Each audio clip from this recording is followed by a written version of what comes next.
You know, God hates us all. Slayer, disciple. Does God hate us all? We need to know the answer to that here tonight. As I said, God is the great compassion, and compassion means feeling with. So God feels as you do, gives you back what you put out to him. He doesn't give you anything unless you do something. Well, you do whatever you do, he reacts to you. So if you have hate in your heart, you'll get hatred back in your life. If you have love in your heart, you'll get love back. So God hates us sometimes, he loves us sometimes. But that's entirely dependent upon our behaviour. Does God like rock music? I have to say that certain rock music can be good for spiritual activation. Certain stuff, but not some stuff, no. So who's good and who's bad? Well, I'm not enough of an expert on music to be able to comment, really. But if you're the Messiah. If you've seen God incarnate as Holy Spirit in man, so I'm obviously not infallible and not all powerful because I'm still a man. But if you've seen Dr. Yamoto's experiments with water, where he's had things like a Buddhist monk bless it, and you have this sort of perfect water crystal, whatever it was forming. Perfect, symmetrical, both sides, very intricate. Then it had one next to some water that had been next to some heavy metal playing, and it was just this kind of distressed chaos in this thing. It looked all dark and everything else. So that might be telling us what we're doing to ourselves, because we're mainly water. Very, very interesting. So what music does God like? God? I don't know. He doesn't say he doesn't like. He doesn't have any preferences. He has no free will. We don't know if he likes Slayer. What is Yeshua like? I don't know. I suppose he likes music that helps people spiritually activate. But like what? Is it church music, or have I got it wrong? Is it Cradle of Filth? Is it Metallica? It's to do with, it's a lot to do with the repetitive rhythms in things like techno and trance and things like that. You think God likes trance? I think God likes trance, yeah. Oh my God. Yeshua likes trance, Oh my God. And that was a big part of the spiritual activation of many people in this country, actually, was when the people just lost interest in politics and went and stood in a field and took some MDMA and listened to music of repetitive beats. So that was a waking up. Hang on. Earlier you said no drugs. No, I didn't say no drugs. I said no. I said my conclusion I came to was the sort of Hunter S. Thompson conclusion. I can't recommend drugs to everyone, but I've got to say they've worked for me. Bob thinks that God likes Manowar. I don't even know who Manowar are. Well, how can you be the Messiah and not know Manowar? It's not God, it's Yeshua likes trance. Okay. I'm going to have to sort this out, aren't I? No, it's Holy Trinity business. It is, well, that's essentially what the Holy Trinity is, yes. But we just never try and... Do they like different styles of music, the Trinity? Are we going to have to, unite them?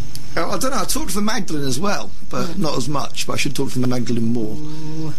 I think people should email us what they think the Magdalene would like. studio@totalrock.com. But can I say, Bloodbath, who thinks my sort of thing's a bit fragmented. This is a radio show. I can't fully explain myself, but the message is totally coherent. It's one of changing our hearts and therefore changing our consciousness, but also changing the consciousness of the planet. And this is why we have to start cultivating hemp and stop using the fire industries, the coal and the gas and the oil, basically. So it's a message to redeem the planet as well as everything else, and that's not incoherent at all. What I'm saying, it makes perfect sense, but we can't change the world until we change people's hearts. Just hearts or hearts and minds? Well, it's funny, it's a two-way process, because what we've got to always remember is the nature of balance, the importance of our physical body here to do the spiritual work. And certainly as a result of my spiritual activity, I've lost loads of weight, I feel great, I feel stretched out. So there's a relationship between the two things. So, strong body, strong spirituality, so, the work here is very important. Could be just the drugs losing the weight. Well, I don't really take I don't take anything like that would make me lose weight in terms of drugs anyway, and I eat a lot anyway, so it's not that. It's because somehow your spiritual ease manifests in the physical body here. And people also got to remember that you've got to balance the question of mind and heart, is that you've got to balance the intellect with the heart. It's not about total. Because often what people do is when they listen to a voice in their head, they think it's the higher powers or something else. It's not. It's their own ego or instinct even. And that's not what we want. It's being able to recognise that, but it's also knowing when the heart is right. But that comes from when the heart and the head are in sync, basically, in balance. So what is the mission? To say to teach about some of the things I've talked about here already, but specifically about 2012. I have a timetable.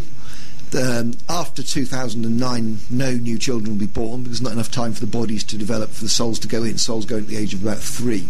We have a life force to start with. That's kind of an animal life force. But what we don't have is a soul until we're 3. It doesn't connect with the body properly. So after 2009, no new births. There's going to be some interesting stuff in 2012, which is going to involve a solar flare.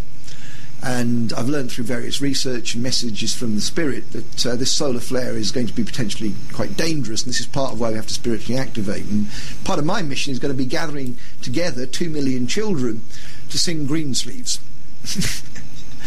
That's part of the mission, and this will dampen down the solar flare. So, can we get the mission to sing Greensleeves, do you think? The mission to sing, oh God, the mission. I've got to say that the Sisters of Mercy were another one of my favourite bands of all time. If we could play some Sisters tracks, I'd love that. Well, everybody else it's actually... Marianne, or First and Last and Always. Can I just say that it's quite extraordinary that you should mention the Sisters of Mercy, because, funnily enough, they've been hanging about a bit, and they asked me to play you this instead. And this is no fix, because you did not know, and you have no idea what I'm playing on this radio show tonight, because I called you about 5 seconds before I was due on air and called you around. It's a sign. So it is a sign, because you did not know I had this lined up, and I can verify, I can vouch for this.